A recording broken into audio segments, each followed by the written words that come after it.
Ayan mga kabikers, magandang araw, panibagong video. Mga kabikers, ang isi-share ko ngayon sa inyo na recipe ay recipe ito ng isang hupya. Ito yung tinatawag nila na hupyang baboy.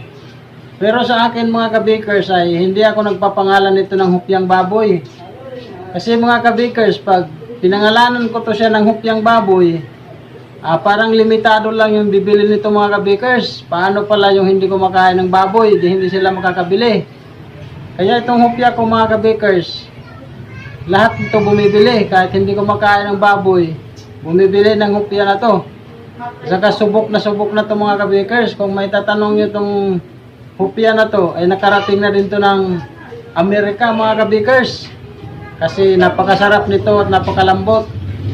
Dati kasi mga kabikers, yung nandoon pa tayo sa isang pwesto natin sa Villamor, ang mga suki ko doon ay mga sundalo.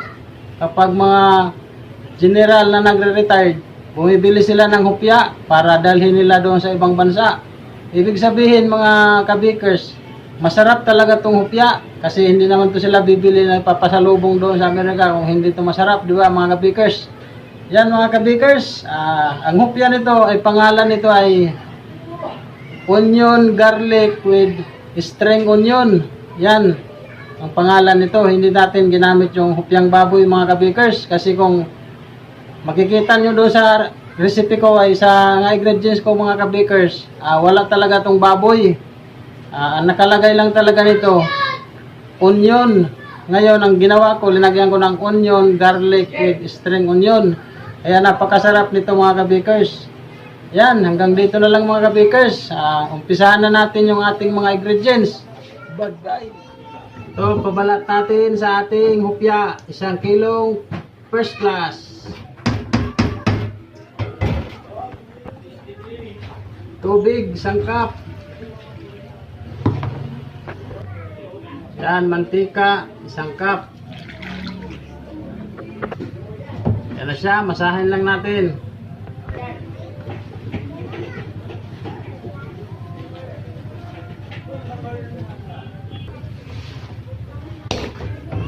Yan na, tapos na. Balot muna natin siya sa plastic.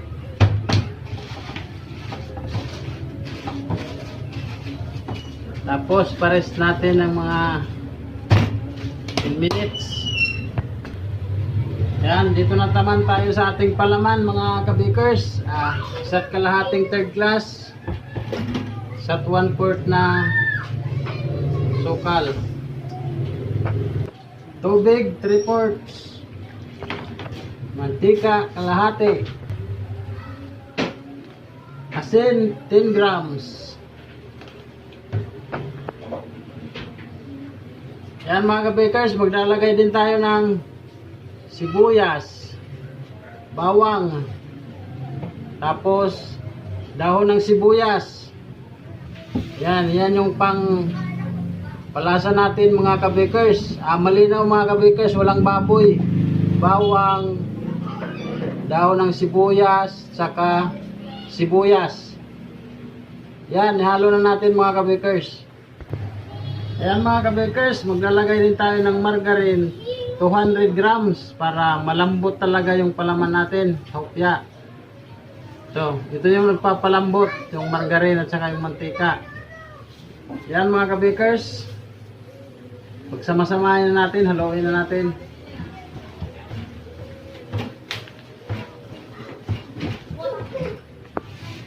Ayan na mga kabikers, tapos na natin pagmasa pero tabi lang muna natin to, pero babalikan pa natin siya, mamasahin natin ulit para malambot talaga siya na malambot. Ngayon ang gagawin naman natin yung palaman natin dito sa ating pabalat para maging malutong siya. Yan na mga kabikers, meron tayo 200 grams na third class. Tapos meron tayo 200 grams din ulit na lard. Ngayon ang gagawin natin, paghaluin lang natin to sila. Ito yung pampalutong sa sa balat ng hupya. Yan. Yan na siya mga kabikers, nahalo na natin. Ngayon, ang gagawin natin, ilalagay na natin sa dito.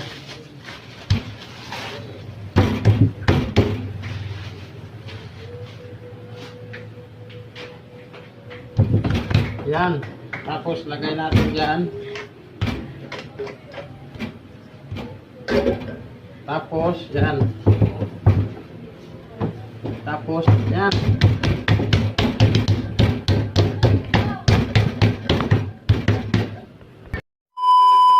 Na. Gamitan natin siya ng parilya.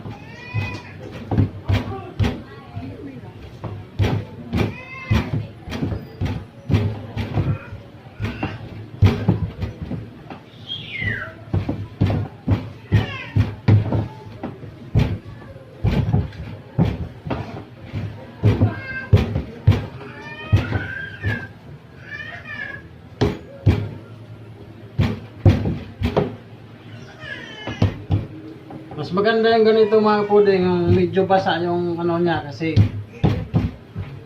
malutong talaga yung pabalat pag ganito yung ano niya, yung ganito yung medyo basa yung ano niya, yung lard at saka yung rena kinalaman natin. Ngayon, i-roll lang natin siya ng pag ganon. Yan. Tapos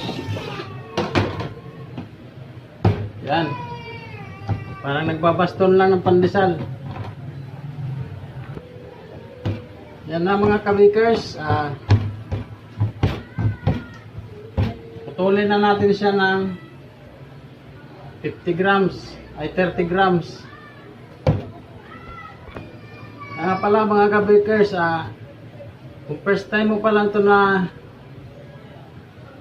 gagawin, gumamit ka ng timbangan sa pagputol ng pabalat. Kasi hindi na kasi ako gumagamit nito kasi kabisado ko na to, araw-araw ko na to ginagawa eh. Ngayon ito yung pabalat natin, pabalikan natin ulit, mamasahin natin ulit siya kasi maglalagay tayo ulit ng mantika, 1/4. Yan.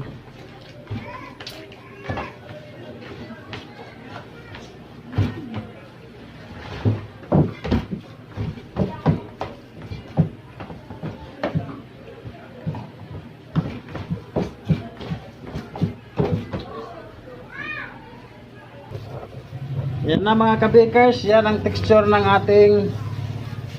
ating palaman sa hopya. Kung makikita nyo, mayroon siya mga dahon. Yan ang dahon ng ating string onion. Yan, at saka napakabango niya. Maamoy mo yung aroma ng string onion, bawang, pati sibuyas.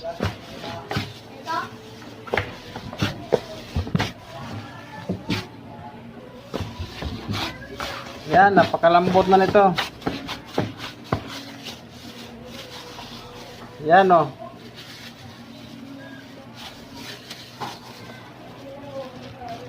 Few inches later. Yan na mga kabikers, natapos na ngayon, puputulin, babalutin na natin.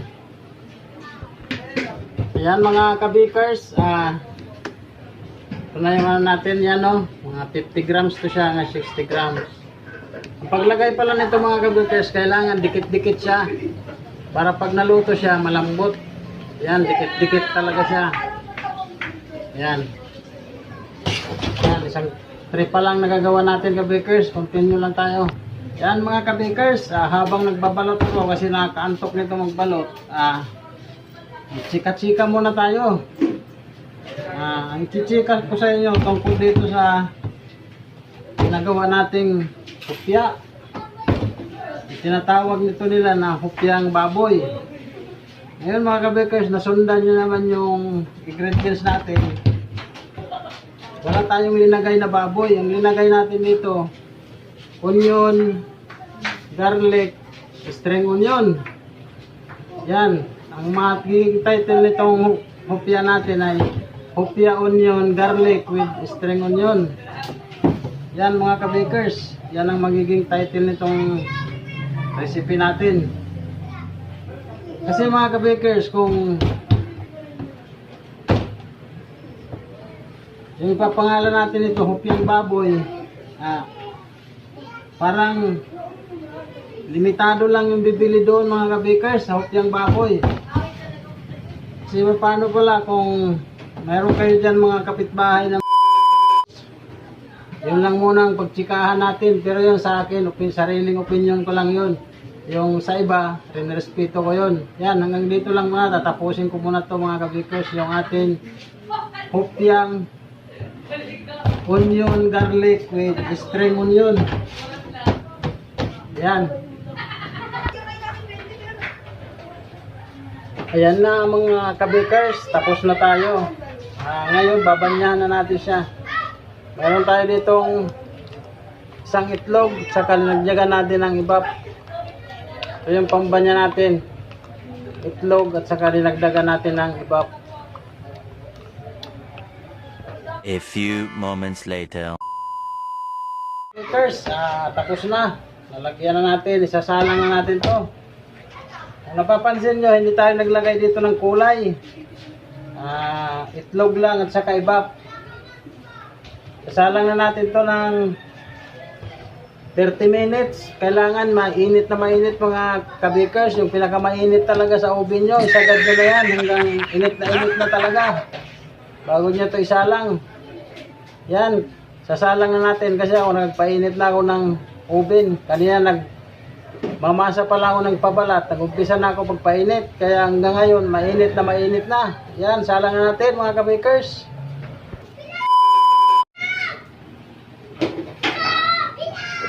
Yan na mga kabikers, after 30 minutes, naluto na ang ating hopya. Ito siya mga kabikers, oh. Yan, napaka-attractive niya tingnan, di ba? Saka napakalambot nito. Yan, oh, napakalambot. Yan mga kabikers, hanggang dito na lang. Yan, hanggang dito na lang. Maraming salamat. Kung nakaabot ka hanggang dito sa video na to, subscribe mo na rin ako and click the notification bell para updated ka pa sa mga recipe na isi-share ko sa inyo. Yan mga kabikers, shout out pala sa mga nanonood ng video ko at saka yung mga nag-subscribe sa akin. Shout out sa inyong lahat. At saka yung mga OFW natin dyan, shout out sa inyo. Yan, magandang araw sa inyong lahat. Hanggang dito na lang mga kabikers. Thank you very much. Love you all.